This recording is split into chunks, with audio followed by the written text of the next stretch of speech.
राज्यसभा से कौन जाएगा ये पॉलिटिकल अफेयर्स कमेटी तय करेगी हमारी, लेकिन मैं नहीं जा रहा। केजरीवाल नहीं जा रहा, आपने तो मेरे को कई बार भेज दिया अभी तक। मैं राज्यसभा में नहीं जा रहा, लेकिन कौन जाएगा ये पॉलिटिकल अफेयर्स कमेटी तय। फरवरी में जो चुनाव हुए थे उसमें विसावदर सीट हम लोग जीते थे। उसके बाद हमारे जो एमएलए थे वो बीजेपी में चले गए, जिसकी वजह से ये उपचुनाव हुआ। उस वक्त विसावदर की सीट पे, गुजरात की और पंजाब की लोकसभा वेस्ट की सीट पे जितने मार्जिन से हम लोग ये दोनों सीटें जीते थे 2022 में, आज उससे डबल मार्जिन से, लगभग डबल मार्जिन से ये दोनों सीटें हम लोग जीते हैं। ये एक बहुत बड़ा संकेत इस बात का है कि पंजाब में हमारी सरकार है। इसका मतलब पंजाब के अंदर लोग हमारी सरकार के काम से बहुत खुश हैं। पंजाब में उस टाइम 117 में से 92 सीट आई थी। कहा गया था कि एक आंधी थी आम आदमी पार्टी की। उस आंधी में जितने वोट से हम जीते थे, आज उससे डबल मार्जिन से जीते हैं। कई लोग ये कह रहे हैं कि ये सेमीफाइनल है 2027 का। तो हम सोच सकते हैं कि अगर ये सेमीफाइनल है 2027 का और 2022 आंधी थी, तो 2027 तो तूफान आने वाला है।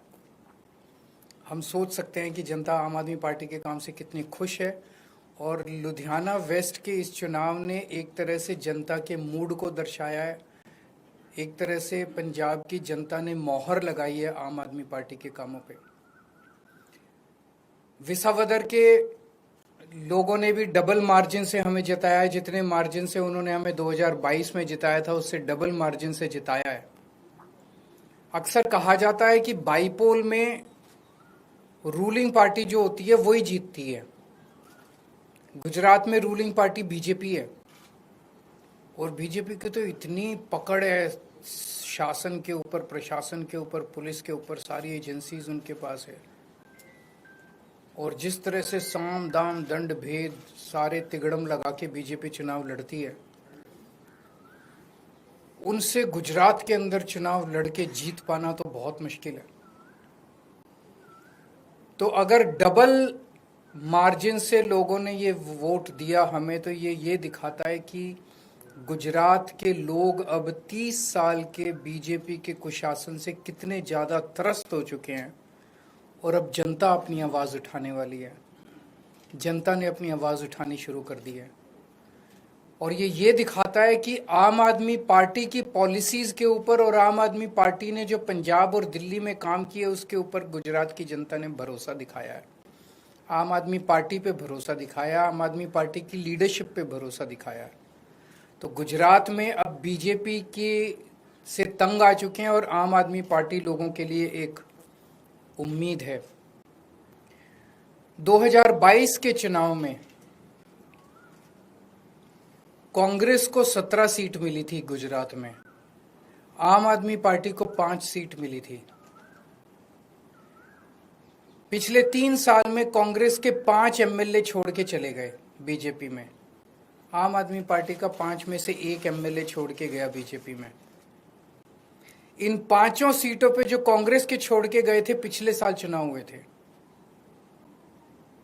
5 की 5 सीट कांग्रेस हार गई और बीजेपी के पास चली गई। एक सीट पे जो बीजेपी ने हमारा एमएलए चोरी किया था, आज बीजेपी से हम वो सीट वापस छीन के ले आए हैं। इससे ये दिखाता है कि गुजरात के अंदर टक्कर सीधे बीजेपी और आम आदमी के पार्टी के बीच में है। अभी भी 2 सीटों पे चुनाव हुए, 1 सीट बीजेपी जीती है, 1 सीट आम आदमी पार्टी जीती है। और ये दोनों जगह चुनाव कांग्रेस और बीजेपी मिलके लड़े। अब कांग्रेस का स्टेटस सभी राज्यों के अंदर एक ही रह गया है, बीजेपी के हाथ की कठपुतली बनके बीजेपी को जिताने की कोशिश करना। विसावदर के अंदर जिस तरह से कांग्रेस ने, दिल्ली के अंदर सबने देखा जिस तरह से कांग्रेस ने बीजेपी की मदद की। विसावदर के अंदर जिस तरह से कांग्रेस ने बीजेपी को जिताने के लिए पूरी एड़ी चोटी का पसीना लगा दिया, पूरी की पूरी कांग्रेस की लीडरशिप, टॉप लीडरशिप जो है वो बीजेपी की जेब में बैठी है, बीजेपी के हाथ की कठपुतली है। एक कांग्रेस का आम कार्यकर्ता बीजेपी को हराना चाहता है, एक कांग्रेस का लोकल लीडर अब बीजेपी को हराना चाहता है, लेकिन कांग्रेस की टॉप लीडरशिप वो देखता है कि वो सारी की सारी बीजेपी की गोद में बैठी है, बीजेपी की हाथ की कठपुतली है, बीजेपी की जेब में है। तो आज मैं इस मंच के माध्यम से कांग्रेस के आम कार्यकर्ताओं को भी कहना चाहता हूं कि कांग्रेस से उम्मीद मत करना कि वो कभी भी बीजेपी को हराएगी। उनकी बहुत कोजी रिलेशनशिप है टॉप पे। केवल और केवल आम आदमी पार्टी पूरे तन मन धन से इस देश को और राज्यों को बीजेपी से बचाने की कोशिश कर रही है। जो जो अच्छे कार्यकर्ता है कांग्रेस के वो सब छोड़ के आम आदमी पार्टी में आ जाओ। अगर आपका कोई एक दो क्वेश्चंस हैं तो एक सीट खाली, क्योंकि आपके लुधियाना वेस्ट से जो चुनाव लड़े वो राज्यसभा से गए थे, ये सवाल खड़े हो रहे थे, लंबे समय से चर्चा थी कि राज्यसभा से कौन जाएगा, आपके नाम की चर्चा चली। चुनाव में विपक्ष ने ये सवाल किया था। राज्यसभा से कौन जाएगा ये पॉलिटिकल अफेयर्स कमेटी तय करेगी हमारी, लेकिन मैं नहीं जा रहा, केजरीवाल नहीं जा रहा। आपने तो मेरे को कई बार भेज दिया अभी तक। मैं राज्यसभा में नहीं जा रहा, लेकिन कौन जाएगा ये पॉलिटिकल अफेयर्स कमेटी तय करेगी। Thank you.